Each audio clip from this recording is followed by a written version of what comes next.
दीपेंद्र जी, आप वर्ल्ड में 400 से बेस्ट होती है, चारों में मेडल एकमात्र ही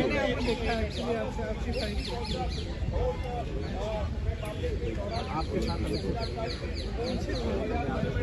आप चारों से बात दर्ज हुए हैं तो उसकी कॉपी नहीं मिली है किसी को नहीं मालूम अभी तक कि उस एफआईआर में क्या है, कौन सी धाराएं कौन सी नहीं है। जब ये लड़कियां मेडल जीत के आती हैं तो हम सब ट्वीट करते हैं, सब कहते हैं कि हमारा गर्व है, सारे जितने भी नेता हैं हम इंक्लूडेड इसमें, हम सब कहते हैं कि ये सबसे बड़ी बात है, देश के लिए अच्छा है, ये है, इन्होंने देश का गर्व सम्मान रखा है। और आज जब सड़क पे बैठी हुई हैं, जब कह रही है कि हमारी बात सुन लीजिए, हमारे साथ गलत हुआ है, तो कोई सुनने को तैयार नहीं। मैंने आपसे, आप बार बार यही कह रहे हैं, मैंने आपसे कहा ना, अगर एफआईआर दर्ज हुए हैं तो कम से कम इनको दिखाना चाहिए कि क्या है, कॉपी देनी चाहिए। मैं आपको पुलिस का स्टैंड बता रहा हूँ। पुलिस का ये कहना है कि 2 एफआईआर उन्होंने इंडिविजुअली दर्ज किए हैं, एक पॉस्को एक्ट, क्योंकि एक माइनर लड़की है उसकी शिकायत पर पॉस्को एक्ट की धाराओं में, दूसरी जो है छेड़खानी के आरोप है जो कि सीनियर महिला पहलवानों ने की है। और अब इन्वेस्टिगेशन को लेकर जो होना चाहिए उसको लेकर आपका क्या स्टैंड है? दूसरा ये अरेस्टिंग की जो बात, देखिए सीधी सी बात है, इतने जो सीरियस एलिगेशंस हैं इस शख्स के बारे में, तो पहले रिजाइन तो करें, उनको पद से तो हटाएं। जब तक पद पे हैं तब तक प्रेशर डालते रहेंगे, तब तक करियर बर्बाद करते रहेंगे लोग। इन्वेस्टिगेशन चल रहा है, इसका मतलब क्या है? मतलब क्या है? अगर वो आदमी उसी पद पे है जहां सबसे ज्यादा पावर है सबके ऊपर, सारे प्लेयर्स के ऊपर, इनके करियर को बर्बाद करने के लिए, इनको तंग करने के लिए, प्रेशराइज करने के लिए, तो फिर आप कैसे कह सकते हैं कि एफआईआर इन्वेस्टिगेशन? क्या मतलब है इसका? पहले रिजाइन करिए, उसको हटाएं पद से, उसका पावर तो लीजिए। जिस सत्ता ने उसको इनेबल किया है कि वो ये सब करे, पर पहले वो तो हटाइए। ये भी कहना है कि क्योंकि रूलिंग पार्टी के सिटिंग एमपी हैं और इस वजह से भी कार्रवाई में देरी हुई है। आप देखिए, जो मैं सुन रही हूँ, जो मुझे बताया गया है, और मैं पूरी तरह से बिलीव करती हूँ, क्योंकि ये लड़कियां जो हैं इतनी मेहनत करती हैं, इतनी ट्रेनिंग के लिए, इतने शोषण इनको देखने पड़ते हैं, इतना करना पड़ता है एज इट इज, अपनी फैमिलीज के लिए, परिवार के लिए, देश के लिए, प्रदेश के लिए इतना कर रही हैं, तो कुछ कह रही हैं कि इनके साथ, और एक नहीं कह रही है, बहुत सारी ऐसी लड़कियां हैं जिनके साथ ये सब हुआ है। तो मैं समझना चाहती हूँ, एक्चुअली मैं समझना चाहती हूँ कि सरकार इनको बचा क्यों रही है। वो खेल मंत्री लगातार कह रहे हैं, हम बातचीत कर रहे थे, एफआईआर कभी भी हो सकती है, हमने कई राउंड की बातचीत करी।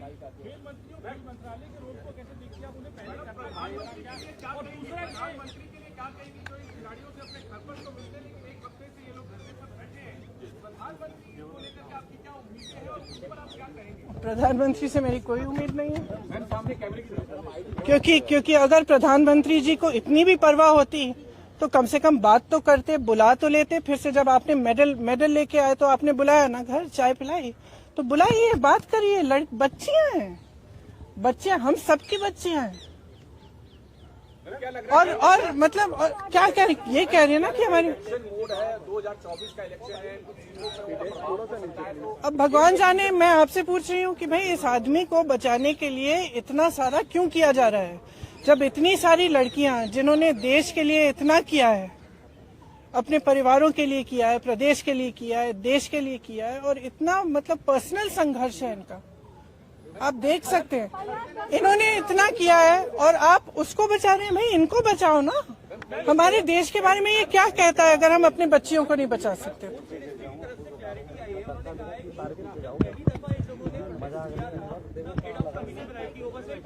देखिए, आप भी जानते हैं, हम भी जानते हैं कि कमेटियां क्या होती हैं। बात टालने का काम होता है कमेटियां। हम कमेटी बना रहे हैं, आप कमेटी के साथ बात कर लो, आपका, और फिर बात खत्म। यही चाहती है ना सरकार। क्यों? चाहे आप उत्तर प्रदेश के एक गांव में देखिए, चाहे कहीं पे भी देखिए, जब महिला का शोषण होता है तो सरकार मौन हो जाती है, चुप हो जाती है। उस बेचारी महिला को हर जगह जाकर एफआईआर दर्ज नहीं होता, एफआईआर दर्ज होता है तो उसकी कॉपी नहीं मिलती। ये कोई नई कहानी नहीं है, लेकिन इन लड़कियों में इतना दम है, इतना आत्मविश्वास है और इतनी करेज है, ब्रेवरी है कि ये लोग खड़े हैं और कह रहे हैं कि हम ये होने नहीं देंगे। तो पूरा देश, मैं आपको बता सकती हूँ कि प्रधानमंत्री जी पहचाने नहीं पहचाने, इनके मंत्री पहचाने नहीं पहचाने, इनकी सरकार पहचाने नहीं पहचाने, पूरा देश इनके साथ है, पूरा देश। और सिर्फ ये सरकार उस आदमी को बचाना चाहती है। सबसे पहले उस आदमी को उस पद से हटाइए, सबसे पहले। कोर्ट ने कहा कि इस मामले में कई लूपहोल हैं और राजनीति भी है। ये तो सब देखिए, जैसे ही महिला खड़ी होती है सारे लूपहोल निकल जाते हैं, तमाम ऐसी अफवाहें फैलाई जाती हैं, उस महिला को भी के बारे में भी उल्टी सीधी चीजें कही जाती है, हमेशा आपने देखा है। लेकिन देखिए ये संघर्ष करने वाली महिलाएं हैं, इन्होंने एज इट इज बहुत फेस किया हुआ है और ये फेस करेंगी, ये मुझे समझ में आ रहा है। इसके अलावा यूपी में कई है। अब आपने तो बहुत पूछ लिया। ऑपरेशन शीश महल में टाइम्स नाउ ने दिखाया कि अरविंद केजरीवाल ने अपने घर में 44 करोड़ उन्होंने खर्च किया सिर्फ इंडिया डिजाइन। देखिए आपको पॉलिटिसाइज करना है ये सब, नहीं तो मैं चली जाती हूँ, क्योंकि इसीलिए मैं, यही तो बात है। तो एक्शन तो तब होगा जब पब्लिक प्रेशर आएगा। फ्रैंकली आज ये स्थिति है कि पब्लिक इनके साथ है, पब्लिक प्रेशर डाले। मैं इस देश की हर एक महिला को, हर एक लड़की को कहना चाहती हूँ, ये लड़कियां अकेली खड़ी हैं यहाँ, आप इनके साथ खड़े हो और इनकी आवाज को आप बुलंद करो, क्योंकि जब तक आप खड़ी नहीं होंगी तब तक कोई एक्शन नहीं होगा। इस मामले को निपटने की कोशिश होगी, उसके बाद कुछ नहीं होगा। तो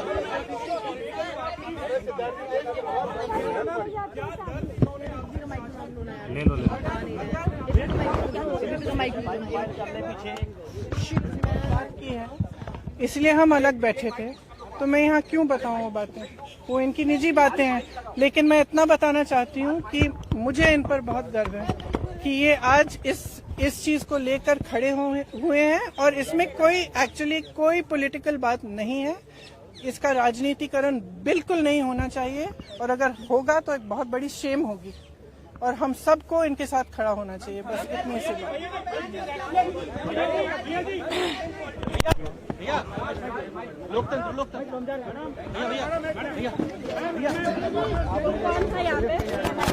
बात मारना, इसको पकड़ के रुक के मैडम बिल्कुल मारना।